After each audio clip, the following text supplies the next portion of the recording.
Hello my dear students, पिछली class में हम लोगों ने पढ़ा था इलेक्ट्रिक डाइपोल का फील्ड। आज हम उसी पे थोड़ा एनालिसिस करेंगे और उसको आगे बढ़ाएंगे। तो देखिए, डाइपोल के फील्ड की वैल्यू एक्सिस पे निकाली थी हम लोगों ने। आज हम लोग निकालेंगे इक्वेटोरियल लाइन पे और जनरल पॉइंट पे। तो पहले थोड़ा सा डाइपोल का फील्ड कैसा है उसके बारे में विचार करते हैं। ये अगर मेरा प्लस क्यू चार्ज है, केवल प्लस क्यू चार्ज, आज हम थोड़ा पैटर्न बनाएंगे और ये फील करेंगे कि अकेले पॉजिटिव का फील्ड कैसा है, नेगेटिव का कैसा है और डाइपोल का कैसा है, इसके बारे में सोचते हैं। तो अगर अकेला पॉजिटिव हो तो बच्चों फील्ड यूं होता है, रेडियली आउटवर्ड, इस पे इधर, इस पे इधर, इस पे इधर, इस पे इधर, इस तरह से होता है। ये होता है अकेले पॉजिटिव का फील्ड। अगर अकेला नेगेटिव हो, नेगेटिव का भी हमने कल देख लिया था कैसा होता है, याद करें आप लोग। यहां पे क्या इमेजिन करेंगे, टेस्ट चार्ज इमेजिन करेंगे, ये उसे अंदर खींचेगा, यहां ऊपर, यहां राइट, यहां लेफ्ट, यहां इधर, यहां इधर, यहां इधर और यहां इधर। ये हमने पिछली क्लास में पढ़ लिया था कि नेगेटिव चार्ज का फील्ड जो है वो रेडियली इनवर्ड होगा। अब बात करते हैं कि अगर ये दोनों चीजें हो तो डाइपोल का फील्ड कैसा होगा। प्लस क्यू चार्ज भी है और यहां माइनस क्यू चार्ज है। मैंने समझाने के लिए थोड़ा गैप ज्यादा लिया है, लेकिन ये पास होते हैं। अब अगर ये दोनों चार्ज एक साथ है तो इलेक्ट्रिक फील्ड किस टाइप का होगा उसे बनाते हैं। देखिए, इमेजिन करो टेस्ट चार्ज को। तो अगर हम टेस्ट चार्ज यहां सोचेंगे तो प्लस, टेस्ट चार्ज का मतलब मैंने बताया था पॉजिटिव चार्ज और स्मॉल, तो पॉजिटिव क्यू नोट कह देता हूं, पॉजिटिव और स्मॉल है। तो ये वाला तो उसे राइट में धक्का मारेगा और ये खींचेगा, तो यहां ये सीधा जाएगा बिल्कुल। तो इलेक्ट्रिक फील्ड सीधा पॉजिटिव से नेगेटिव की तरफ होगा। अगर हम बात करें यहां पे इलेक्ट्रिक फील्ड की, तो आप सोचिए इसका फील्ड कहां होगा। पहले ये देखिए, बाहर की तरफ। इसका फील्ड कहां होगा, अंदर की तरफ। इन दोनों का जोड़ कुछ इस तरफ आएगा। अगर हम यहां देखें तो इसका फील्ड कहां होगा, इस तरफ। इसका फील्ड कहां होगा, अंदर की तरफ। और इन दोनों का अगर हम जोड़ देखें तो कुछ इस तरह से आएगा। अगर मैं इस पॉइंट पे पूछूं, इस पॉइंट पे, तो इसका फील्ड जाएगा सीधा बाहर की तरफ, इसका फील्ड जाएगा अंदर की तरफ, दोनों का जोड़ आएगा कुछ इस तरफ। तो अगर हम हर एक पॉइंट पे इसी तरह इलेक्ट्रिक फील्ड को ड्रॉ करें, तो जैसे यहां इस तरफ आया है, इसी तरह यहां जो आएंगे इलेक्ट्रिक फील्ड वो इस तरह आएंगे कुछ। They will be like this net field. तो अगर हम यहां चेक करें तो वो कुछ इस तरह से आएंगे।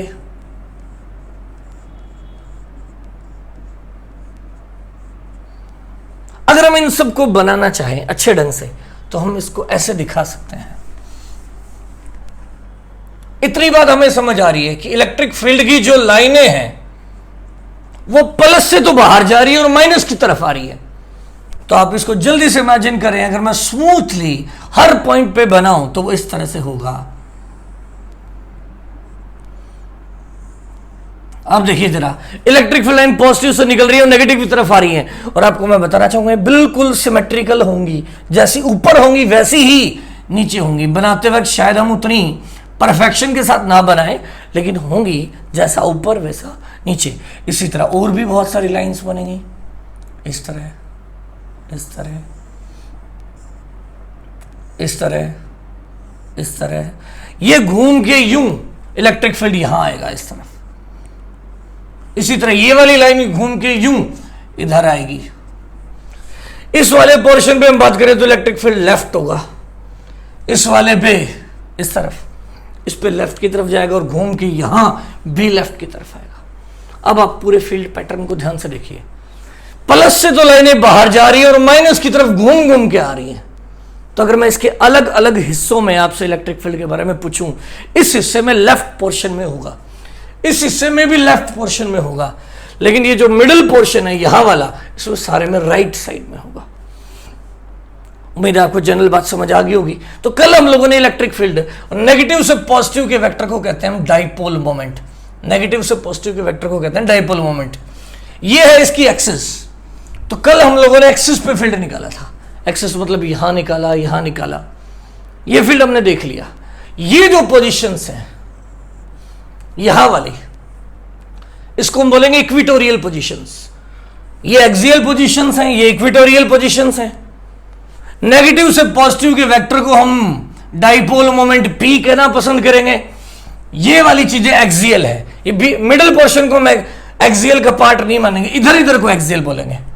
तो आप देखिए एक्सियल के ऊपर इस पोर्शन में इलेक्ट्रिक फील्ड लेफ्ट है P की तरफ, इधर भी लेफ्ट है P की तरफ, लेकिन जो बीच वाला पोर्शन है ये है इक्विटोरियल पोर्शन, इसके ऊपर इलेक्ट्रिक फील्ड होगा राइट, और बाकी जगह टेढ़ा यूं, यहां पे इधर, यहां पे इधर, यहां पे इस तरफ होगा, यहां पे इस तरफ होगा। तो electric field lines imaginary lines हैं जो हमने बनाई हैं, उनका रियल में कोई एग्जिस्टेंस नहीं है, लेकिन वो हमें स्पेस में अलग अलग पॉइंट पे इलेक्ट्रिक फील्ड की डायरेक्शंस को बता रही है। तो बच्चों अगर हम इसको याद इमेजिन करें 3D में, यहां प्लस होगा और यहां माइनस होगा, तो इलेक्ट्रिक फील्ड लाइनें प्लस से यूं निकलेंगी बाहर, सारी बाहर निकलेंगी 3D में, और यूं घूम घूम के किसके पास आएंगी, माइनस के पास आएंगी। मेरी बात समझ आ गई होगी आप लोगों को। और नेगेटिव से पॉजिटिव की डायरेक्शन को हम बोलेंगे डाइपोल मोमेंट। और ये वाली जो पोर्शन है, जो एक्स, ये जो लाइन है, ये लाइन एक्सिस है, इस एक्सिस पे ये वाला पोर्शन और ये वाला पोर्शन, इस पूरे पोर्शन पे इलेक्ट्रिक फील्ड लेफ्ट होगा, इधर भी लेफ्ट होगा, मतलब जिधर P है उधर ही होगा। अब अगर आप इस डाइपोल को टेढ़ा कर दे, यूं बना दे डाइपोल को, आप ऐसे बना ले, यहां प्लस दिखा दें और यहां माइनस दिखा दें, तो अब डाइपोल मोमेंट ऐसे हो गया।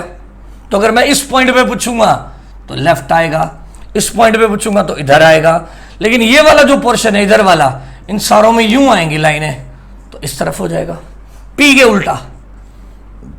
तो इक्विटोरियल जो पोर्शन है उसमें P लेफ्ट होगा, तो ये इस तरफ। और चाहे आप ऐसे बना ले, यहां बना दे -Q, यहां बना दे +Q, तो ये डायरेक्शन P की होगी। तो अगर फटाफट कोई पूछे कि यहां इलेक्ट्रिक फील्ड बताओ, तो फटाफट करना इधर होगा, यहां बताओ तो भी इधर होगा। लेकिन अगर यहां पूछ लूं ये लाइन कौन सी लाइन है, इक्वेटोरियल लाइन, तो इस पॉइंट पे अगर मैं फील्ड पूछ लूं तो उल्टा, इस पॉइंट पे पूछ लूं तो भी उल्टा। और आप ये फील भी कर सकते हैं, लाइनें यूं घूम कर यूं जाएंगी, और यहां भी लाइनें यूं घूम कर यूं जाएंगी। तो आप परमानेंटली इस पैटर्न को याद कर लें। और कल हम लोगों ने सेंटर से यहां R दूरी पर पॉइंट लिया था और यहां फील्ड निकाला था, और उसकी वैल्यू आई थी 2pk divided by r cube, 2pk divided by r cube, और उसकी डायरेक्शन थी जिधर P है उस तरफ। आज हम निकालेंगे ये इक्वेटोरियल पोर्शन है, यहां सेंटर से R दूरी पर यहां पॉइंट लेंगे और यहां इलेक्ट्रिक फील्ड निकालेंगे, और ये इलेक्ट्रिक फील्ड P के जस्ट उल्टा आएगा, और उसकी वैल्यू हम आज चेक करेंगे, वो आएगी pk बाय r क्यूब। तो आज का सवाल हमारा यही है कि इस डाइपोल की इक्वेटोरियल लाइन के ऊपर इलेक्ट्रिक फील्ड की कैलकुलेशंस करनी है। तो शुरू करते हैं।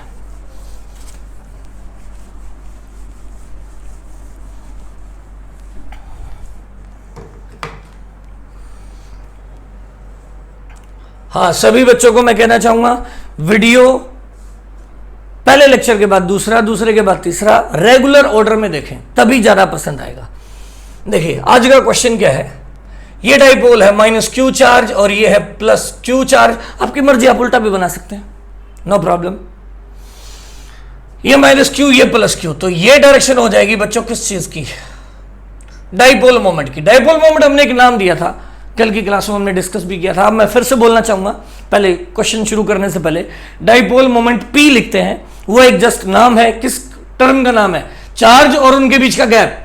ये गैप A और A, अगर हम 2A लिखते हैं तो यहां 2A हो जाएगा, अगर हम इस टोटल को ही L लिख दें तो इंटू L हो जाएगा, डजंट मैटर।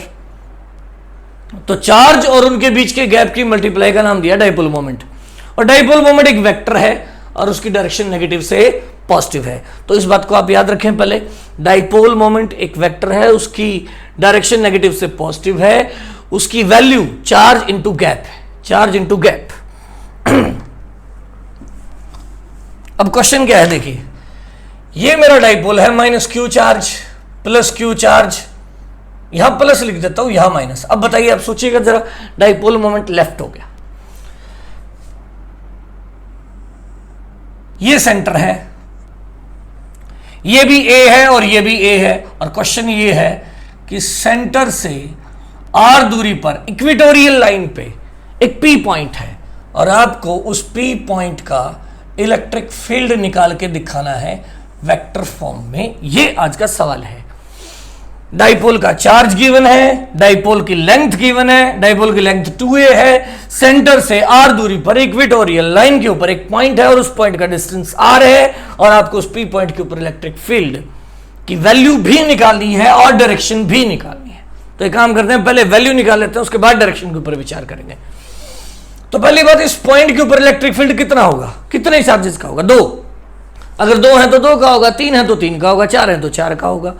यहां 2 चार्जेस है तो दोनों का फील्ड लिखिए। पहले इस चार्ज को देखिए, उसको भूल जाइए, चार्ज को पॉइंट से ज्वाइन करो, कर दिया। इलेक्ट्रिक फील्ड की डायरेक्शन पॉजिटिव है तो बाहर होगी, नेगेटिव है तो अंदर होगी। तो पॉजिटिव है ये तो रेडियली आउटवर्ड। इसको बिल्कुल सीधा बनाएं, इस चार्ज को इस पॉइंट से ज्वाइन करें सही ढंग से और सीधा बाहर बनाएं, और इसे कह देता हूं मैं E प्लस क्यू। मतलब ये इलेक्ट्रिक फील्ड है प्लस क्यू चार्ज का। अब आप वैल्यू बताएंगे, वैल्यू क्या होगी? K into Q divided by charge से पॉइंट के डिस्टेंस का square, note R square. R square याद ना रखें, याद ये रखें चार्ज से पॉइंट के डिस्टेंस का स्क्वायर। अब ये आर ये ए, तो ये दूरी कितनी होगी? Under root R square plus A square. तो चार्ज से पॉइंट की डिस्टेंस होगी R square plus A square का अंडर रूट, और उसका हम करेंगे होल स्क्वायर। तो हमें इलेक्ट्रिक फील्ड मिल जाएगा कितना? K Q divided by R square plus A square. Root से स्क्वायर कट गया, एक वेक्टर बना लिया। अब दूसरा नेगेटिव चार्ज का, नेगेटिव चार्ज को पॉइंट से ज्वाइन करो, कर दिया।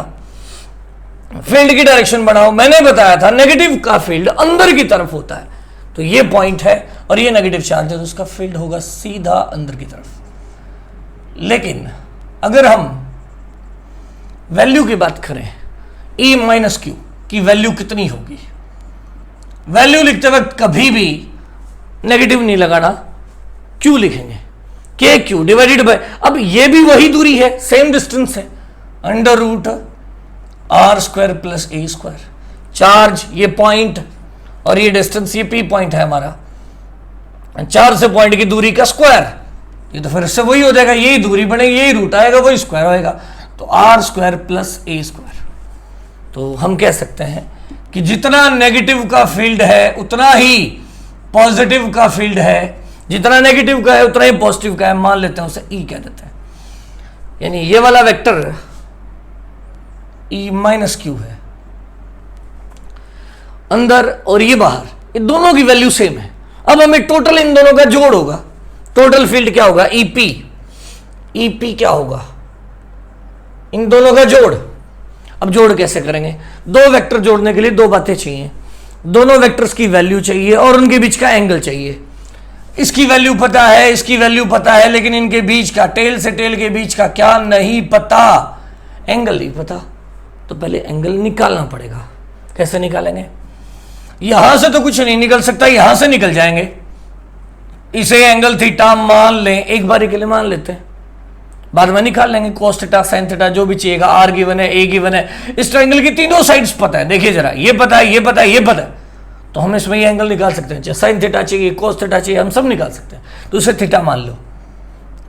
अब इसको भी सोचो थीटा में, तो यहां अगर मैं एक बार हॉरिजॉन्टल लाइन खींच लूं तो कोई तकलीफ नहीं है? नहीं है, मैंने मेरी मर्जी से खींच ली। अब आप बताइए, मैं यहां एंगल ढूंढ रहा हूं, ये लाइन और ये लाइन पैरेलल है, तो अगर ये थीटा है तो ये ऊपर वाला भी थीटा होगा। और ये आइसोसेलेस ट्रायंगल है, ये साइड और ये साइड बराबर है, तो ये वाला एंगल भी कितना होगा? थीटा ही होगा। अगर ये थीटा है, ये और ये लाइन मैंने पैरेलल बनाई है, तो ये थीटा है तो ये भी थीटा होगा। तो कहने का मतलब हमें ये वाले एंगल्स पता लग गए। आपको कि सर पता कहां लगे? ये ट्रायंगल, ये एंगल थीटा है और इसकी सारी साइड पता है, तो एंगल पता है, हम पुट कर देंगे, जरूरत पड़ेगी तब। अब बताइए टोटल फील्ड क्या होगा इस ई का? मैं अगर ये नीचे बनाऊं डायग्राम के अंदर, यहां वाले वेक्टर को भी हम ई लिख सकते हैं, लिखे ना, देख लें जल्दी से। यहां वाले को भी हम ई लिख सकते हैं, ये हॉरिजॉन्टल लाइन है, ये एंगल थीटा है और ये भी थीटा है और हमें इन दोनों को जोड़ना है। तो जोड़ने के लिए आप इस ई को इधर तोड़े, आगे कंपोनेंट बन जाएगा इसका ई कॉस थीटा और बच्चों ऊपर कंपोनेंट बन जाएगा ई साइन थीटा। इसको भूल जाए अब आप। इसी तरह इस ई का इधर कंपोनेंट हो जाएगा ई कॉस थीटा और नीचे की तरफ कंपोनेंट हो जाएगा ई साइन थीटा। ई साइन थीटा से ई साइन थीटा कैंसिल हो जाएगा और ई कोस थीटा में ई कोस थीटा जुड़ जाएगा, तो टोटल फील्ड हो जाएगा 2e cos theta, 2e cos theta. तो अब इसको शॉर्ट ट्रिक बना के भी याद कर सकते हैं कि यहां जो टोटल फील्ड आएगा, अब फटाफट याद कर लें। ई का ई cos थीटा, ई साइन थीटा, ई का इधर ई cos थीटा, ई साइन थीटा, साइन से साइन कैंसिल हो गया, आगे जुड़ गए, तो क्या बना 2e cos थीटा। और अगर आप शॉर्ट ट्रिक बनाए तो ऐसे याद कर सकते हैं, जब भी दो इक्वल वेक्टर जोड़ने हो दुगुना करो किसी भी एक वेक्टर का और कोस ऑफ जो टोटल एंगल दिया उसका हाफ कर दो, तो टोटल एंगल यहां 2 थीटा, उसका हाफ कर दिया थीटा। तो अब हमें 2 पता है, ई पुट करना पड़ेगा। आप बताइए ई कितना है? E P is equal to 2e। E की वैल्यू ये रही, जो प्लस का फील्ड है या फिर माइनस का फील्ड है उसे हमने ई लिखा है, तो ई की वैल्यू कितनी है? K Q divided by R square plus A square. ठीक है, ये पुट कर दिया। अब कोस थीटा भी पुट करेंगे। मैंने कहा था थीटा में गिवन थोड़े हमें निकालना था, हमने निकाल लिया। तो कोस थीटा की वैल्यू बताइए कैसे पुट करेंगे? इस ट्रायंगल से देख ले, ए गिवन है ना, ये भी गिवन है, तो ये आ जाएगा। तो कोस थीटा है base upon hypotenuse, A upon में R square plus A square का अंडर रूट। ठीक है, अंडर रूट का मतलब बच्चों हो गया हाफ पावर, और यहां पहले से ही एक पावर पहले से और हाफ और आ गई, तो ये क्या हो गया? देयरफॉर हम कह सकते हैं ईपी इज इक्वल टू हो गया 2। इसको ऐसे लिख लूं के क्यू इंटू 2a। मैंने इस a को 2 के साथ लिख दिया ये ताकि डाइपोल मोमेंट बन जाए। तो K Q into 2a divided by R square plus A square सारे की power 1.5 3/2। This implies that E P is equal to हो गया के into P, Q into 2a को हम लिखेंगे p dipole moment divided by R square plus A square सारे की पावर 3/2। ये तो जनरल फार्मूला बन गया इलेक्ट्रिक फील्ड का इक्वेटोरियल लाइन पे। लेकिन अगर हम कह दें आपको कि आर बहुत ज्यादा है, हम आपको कह दें कि आर बहुत ज्यादा है एज कंपेयर टू ए, तो अगर ऐसा होगा तो R square plus A square को हम अप्रोक्सीमेटली किसके बराबर मान लेंगे? आर बड़ा है, ए छोटा है, ये बहुत बड़ा है, ये बहुत छोटा, तो इसे छोड़ देंगे, तो ये क्या किसके बराबर माना जाएगा? आर स्क्वायर के। Therefore E P is equal to क्या आ जाएगा? पी के डिवाइडेड बाय, ये तो छोड़ ही दिया आर स्क्वायर और सारे की पावर 3/2, 2 से 2 कैंसिल हो जाएगा। देयरफॉर ईपी की वैल्यू आ जाएगी पी के डिवाइडेड बाय आर क्यूब। अब वेक्टर की बात करते हैं, यहां आई राइट में, नेट इलेक्ट्रिक फील्ड राइट में आया। अब देखिए आप लोग, डाइपोल मोमेंट की डायरेक्शन नेगेटिव से पॉजिटिव होती है, तो हमारा पी वेक्टर तो लेफ्ट है, पी वेक्टर हमारा लेफ्ट है और हमारा जो ई आया है वो राइट है। इसका मतलब ये तो दोनों उल्टे हैं, तो इसका मतलब आप माइनस लगा दें। हमें कहना पड़ेगा E P vector is negative of P vector. E P vector is negative of P vector. P अगर लेफ्ट है तो ई राइट होगा, अगर पी राइट होता तो ई जो है वो लेफ्ट होता। तो ये बन गया बच्चों इलेक्ट्रिक फील्ड का फार्मूला इक्वेटोरियल लाइन पे। तो वैल्यू की बात करें तो पी के बाय आर क्यूब है, पी के बाय आर क्यूब है, और अगर डायरेक्शन की बात करें तो पी के जस्ट उल्टा होगा। उम्मीद है आप लोगों को बात समझ आ गई होगी। तो इक्वेटोरियल लाइन के ऊपर इलेक्ट्रिक फील्ड का फार्मूला हम लोगों ने ड्राइव कर लिया है। आगे बात करते हैं।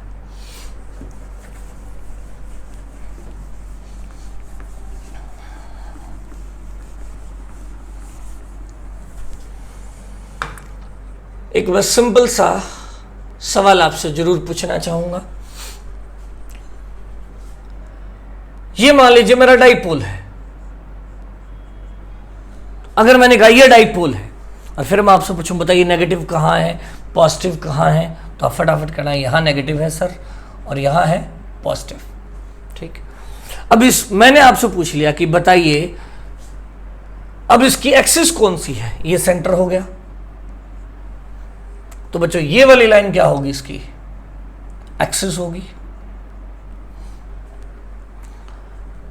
मैंने इसके कोऑर्डिनेट दे दिए, ये है 0,0,-2 सेंटीमीटर और इसके कोऑर्डिनेट है 0,0,+2 सेंटीमीटर। ठीक है, मैंने आपसे पहला सवाल पूछ लिया, आप P बताइए कितना है P, तो P कैसे निकलेगा बच्चों, charge either charge into gap, gap ये डिस्टेंस, तो वैसे तो डिस्टेंस फार्मूले से निकलना चाहिए, दिस माइनस दिस का whole square, this minus this का whole square, this minus this का होल स्क्वायर, सारे का अंडर रूट, लेकिन यहां तो हमें दिख रहा है 2 ऊपर है 2 नीचे, तो टोटल गैप कितना हो गया, 4 सेंटीमीटर का गैप हो गया। तो यहां क्या कर, किससे मल्टीप्लाई कर दें, 4 सेंटीमीटर से। तो P की यूनिट क्या होगी, P को लिखेंगे, चार्ज को लिखते हैं हम कूलम में। मान लो मैं आपको चार्ज भी दे देता हूं, 2 माइक्रो कूलम है, 5 माइक्रो कूलम है, 5 माइक्रो कूलम चार्ज है। अब आप दोनों चीजें पुट करें, चार्ज 5 माइक्रो, माइक्रो का मतलब -6 कूलम, ये सी नहीं है, कूलम है, COUL coulomb, into 4 centimetre, centimetre का मीटर बनाओ, 10⁻⁻² मीटर। तो बोलिए डाइपोल मोमेंट कितना आ गया, therefore P is equal to 20 into 10⁻⁸ coulomb metre, it's not centimetre, C बड़ा लिखा है, कूलम मीटर। तो डाइपोल मोमेंट की यूनिट जो होती है वो बच्चों कूलम मीटर होती है। और आप ध्यान दें, ये जो गैप पुट करेंगे, अगर बाई चांस यहाँ 1 2 3 और 4 5 6 टाइप के कोऑर्डिनेट होते तो ये डिस्टेंस कैसे निकलते, डिस्टेंस फार्मूले से, दिस माइनस दिस का whole square, this minus this का whole square, this minus this का होल स्क्वायर, सबको प्लस करके रूट ले लेते हैं, यस और नो। लेकिन अब हमें यहाँ डायरेक्ट दिख रहा है 2 ऊपर है और 2 नीचे, तो टोटल गैप कितना हो गया, 4 हो गया। डाइपोल मोमेंट की डायरेक्शन पूछें, ये z एक्सिस है, मैंने पूछा डायरेक्शन बताइए डाइपोल मोमेंट की, along positive z axis, along positive z axis. इसी में मैं अगला क्वेश्चन पूछ लूं आपसे कि ये इसकी एक्सिस है और ये है इसकी इक्वेटोरियल लाइन, r दूरी पर, यहां P पॉइंट है r दूरी पर, और r दूरी पर यहां P पॉइंट है, r दूरी ऊपर, मैं बाकी सब चीजें हटा रहा हूं, r दूरी ऊपर P पॉइंट है और r दूरी यहां P पॉइंट है। फटाफट जल्दी से इलेक्ट्रिक फील्ड की डायरेक्शन बताइए। तो अब ये देखिए, ये कौन सी लाइन है, एक्सिस है, ये P है, तो इधर डायरेक्शन होगी इलेक्ट्रिक फील्ड की, E1 कह दिया मैंने। अगर मैं यहां पूछूं ये कौन सी लाइन है, इक्वेटोरियल है, तो जिधर डाइपोल मोमेंट है उसके जस्ट उल्टा होगी, ये होगा इलेक्ट्रिक फील्ड E2।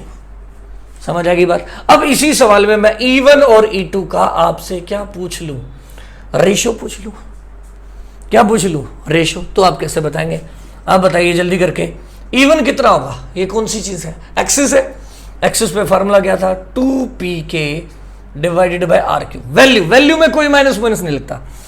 E2 बताइए कितना होगा, E2 इक्वेटोरियल है, तो फार्मूला क्या था, pk डिवाइडेड बाय r3, और ये दोनों कट गए और आंसर आ गया 2:1।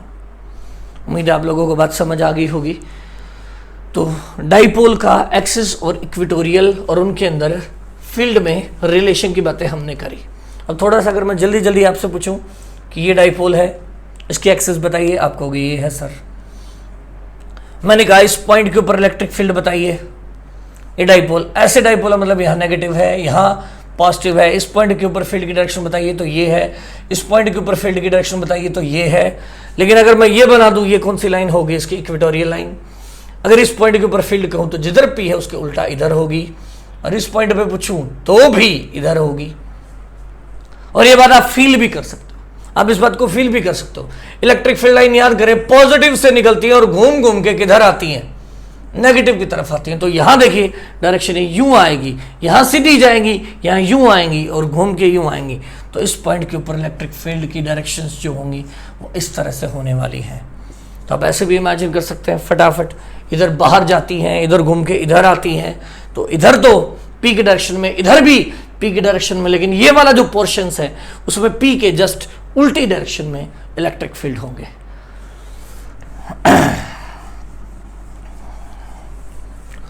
अब हम एक डाइपोल मोमेंट पे क्वेश्चन करना चाहेंगे जो कि अक्सर सीबीएसई बोर्ड में आता रहता है, बहुत इंपॉर्टेंट है। आपसे कह दिया जाएगा कि 3 चार्जेस ट्रायंगल में है। चार्जेस मैं बता रहा हूं आपको, यहां है -2q, यहां है q और यहां है q और ये साइड्स है LL। इस सिस्टम का नेट P बताइए, इस सिस्टम का नेट P बताइए। तो पहले तो आपको यह सोचना पड़ेगा डाइपोल कहां है, यहां डाइपोल है कहां, क्या ये पेयर डाइपोल है? 1 मिनट के लिए सोचिए, नहीं है बच्चों।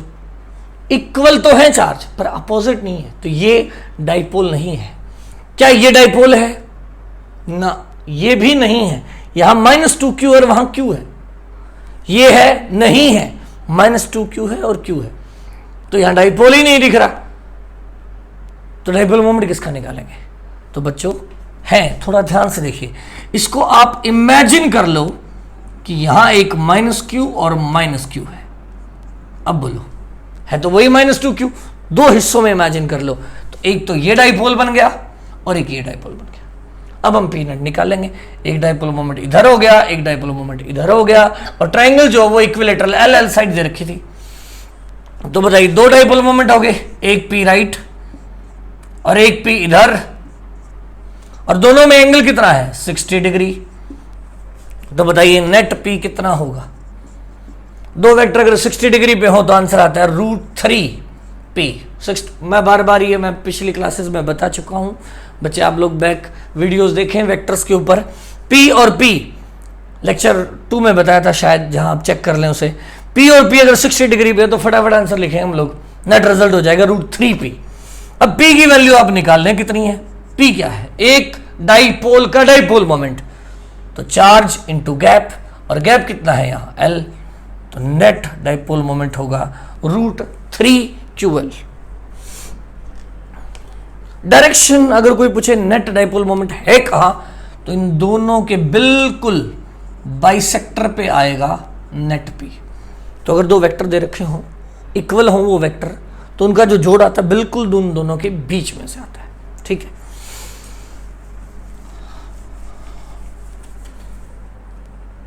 इसी पे एक सवाल और ट्राई करते हैं।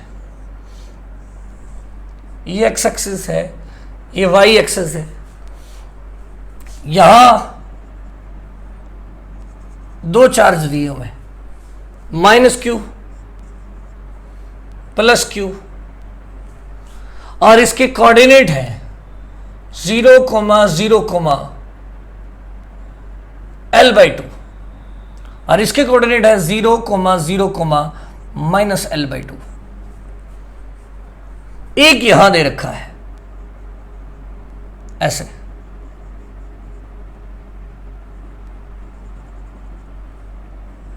एक ऐसा सिस्टम दे रखा है -q एंड +q। इसके भी कोऑर्डिनेट दे रखे हैं, कितने वो देखिए आप लोगों को, आपको बता रखा है, सीधा ही बता रखा है कि ये वाली लेंथ जो है L/2 है और ये वाली लेंथ भी L/2 है। ये लेंथ दे रखी डायरेक्ट L/2 और L/2, और ये एंगल दे रखा है आपको 30 डिग्री है, और सिस्टम का टोटल P पूछा है। तो देखिए आप थोड़ा सा अगर इस क्वेश्चन को ध्यान से देखेंगे तो बहुत ही नॉर्मल है, ये नेगेटिव और ये पॉजिटिव। तो एक सवाल है कि आप नेट डाइपोल मोमेंट बताइए। यहां नेगेटिव, यहां पॉजिटिव, एक ये सिस्टम है, ये एंगल 30 है, ये लेंथ L/2 है, ये लेंथ भी L/2 है, तो 2 डाइपोल हो गए बच्चों, एक तो ये रहा और एक ये रहा, और नेट डाइपोल मोमेंट आपसे पूछा है। तो कैसे करेंगे? पहले इसको अलग से बना ले अच्छे ढंग से, ये नेगेटिव और ये पॉजिटिव, तो डाइपोल मोमेंट नेगेटिव से पॉजिटिव ऊपर, नाम दे देते हैं P। अब P की वैल्यू बता दें आप लोग कितनी है? Q into L, Q into gap, L/2 ऊपर, L/2 नीचे, तो टोटल गैप कितना हुआ? L/2 ऊपर, ये माइनस तो कह रहा है नीचे है, L/2 नीचे है, तो L/2 ये है, L/2 ये, तो टोटल गैप कितना हुआ? L। Q इंटू L, ये P हो गया। ये दूसरा P कहां है? नेगेटिव से पॉजिटिव, इस तरफ है, इस तरफ, एरो इस तरफ बनाए। ये दोनों वेक्टर हैं तो ऐसे दिखने में, ऐसे, एक ऐसे है और एक ऐसे है। ये भी चार्ज दोनों में सेम है, L/2 और L/2 दोनों को जोड़ेंगे तो L हो गया, तो ये भी P है और ये भी P है। अब दो सवाल ही उठता है कि नेट P मैं यहां अलग से लिख रहा हूं कितना है, Q इंटू L। ये भी P है, ये भी P है, ये ऊपर है, ये लेफ्ट है, नेट P हमसे पूछा है, तो नेट P के लिए तो दोनों वेक्टर की टेल से टेल के बीच का एंगल चाहिए। अब एंगल कहां दिया है जरा सोचो, नहीं दिया, सोचेंगे तो दिख जाएगा। ये 30 है तो ये कितना होगा? 60 होगा, और ये 60 है तो ये भी 60 होगा। और ये तो फिर वही सवाल हो गया पिछले वाला ही, √3P, और P की वैल्यू Q इंटू L हो गया। इसी सवाल में अगर मैं चेंज कर दूं, यहां कर दूं -Q और यहां कर दूं +Q, अब क्या हो जाएगा जरा सोचिए। वही सवाल है, नेट P निकालना है, बस यहां +Q कर दिया या -Q कर दिया। अब ये P ऊपर है,